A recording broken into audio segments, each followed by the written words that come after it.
So I just got these bags, which I'm so excited about. I have a bunch of their other configurations. And the big thing about these are their see-through front. So I'll show you exactly how they work. So this set comes with 2 large, a medium, and a small. And it comes with a laundry bag, which you just stuff clothes in and roll up the top. And then it comes with a shoe bag, which is see-through. So that's super handy. You can just see your shoes. So the way these work, and I'll show you with these pieces of clothes, this is something that's so cool about this brand. So what you're gonna do is you're gonna unzip this, and then you're gonna unzip the second zipper, which is a compression. And then you're gonna throw all your clothes in. So say I have all these clothes I wanna put in the bag, so we're gonna throw these in.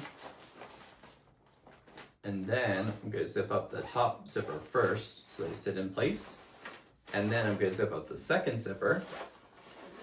And what the second zipper is doing is compressing the clothes to make them fit better. So really pack them down.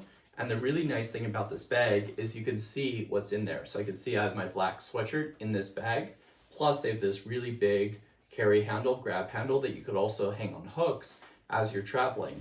So I really love these bags. I think they're super unique. And what's nice about them is you could get different colors for different pieces of clothes or for your family. So my wife and I travel together. I use one set of colors and she uses another, so we know whose clothes are whose. So that's really great as we're traveling in an RV or in our suitcases as we unpack in a hotel. We just grab these bags, throw it in the drawers, and then she has the blue ones and I have the gray ones, and it's a great set. So if you're looking for something that's like this, you could take and travel, I highly suggest checking these out.